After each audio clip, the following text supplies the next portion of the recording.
সিঁদুর থিম দেখানো হচ্ছে, হিজাব থিম দেখালে দেখতেন উনি নিজেই হিজাব পরে চলে আসতেন। হিন্দু মুসলমান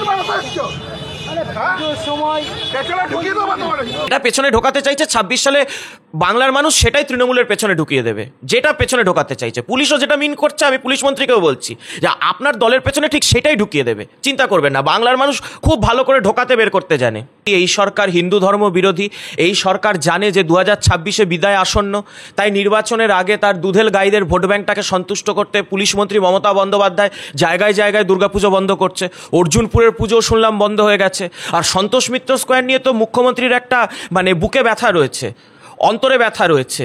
অপারেশন সিঁদুর নিয়ে ওখানে হয়েছে, থিম হয়েছে, সিঁদুর থিম দেখানো হচ্ছে, হিজাব থিম দেখালে দেখতেন উনি নিজেই হিজাব পরে চলে আসতেন। কিন্তু যেহেতু সিঁদুরের থিম, তাই মুখ্যমন্ত্রীর এত গাত্রদাহ। পুলিশ কমিশনার তোলাবাজিটা জানে, পুলিশ কমিশনার জানে কোথা থেকে তৃণমূলের কোন নেতা টোলা তুলছে, কোথায় কোন তৃণমূলের নেতাকে এই চুরি দুর্নীতি থেকে বাঁচাতে হবে। পুলিশ মন্ত্রী আর গোটা পুলিশ দফতর তৃণমূলের দুর্নীতিকে ধামাচাপা দিতে ব্যস্ত। আপনি কার কথা বলছেন? ওই ব্যারাকপুরে যে খুন আটকাতে পারে না, চুরি ডাকাতি আটকাতে পারে না, যাকে প্রাইস পোস্টিং দিয়ে কলকাতায় আনা হয়েছে, তার কথা? ওর কথার কি জবাব দেব? সন্ধেবেলায় মদন মিত্র গাইবে, সন্ধেবেলায় মদন মিত্র মনেই করছেন যে কামারহাটির ভোটটা নিতে হবে। 50,000 মুসলমান কামারহাটির ভোট না নিলে হবে না, হিন্দুরা মদন মিত্র বা মমতা ব্যানার্জি কাউকেই ভোট দেবে না। তাই মক্কা, মদিনা, মোহাম্মদ এগুলোতেই স্মরণ করতে হবে। দুর্গাপুজো তো দেখলেন না, ষষ্ঠীর বোধনে মুখ্যমন্ত্রী হিজাব পরে ফুরফুরা শরীফে চলে গেলেন। কোথাও আপনি কখনো দেখেছেন?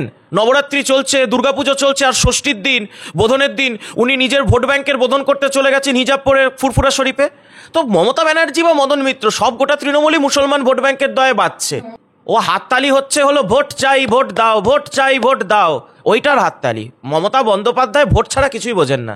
মমতা বন্দ্যোপাধ্যায় আমার আপনার ট্যাক্সের টাকা এই লাশ কেনার রাজনীতি, পুজো কেনার রাজনীতি এগুলোই করতে পারে, নিজের পকেটের টাকা থেকে করতে বলুন না।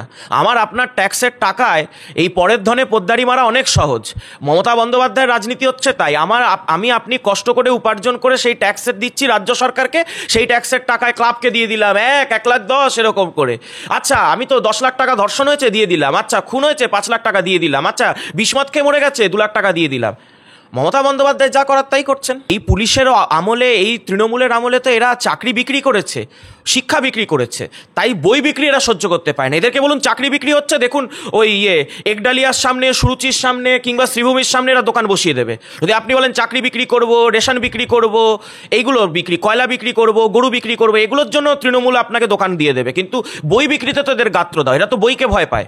মুখ্যমন্ত্রী হিন্দুদেরকেই মুছে ফেলতে চাইছেন, মুখ্যমন্ত্রী গোটা পশ্চিমবঙ্গকে মুসলমান রোহিঙ্গাদের আশ্রয়স্থল বানিয়ে দিতে চাইছেন।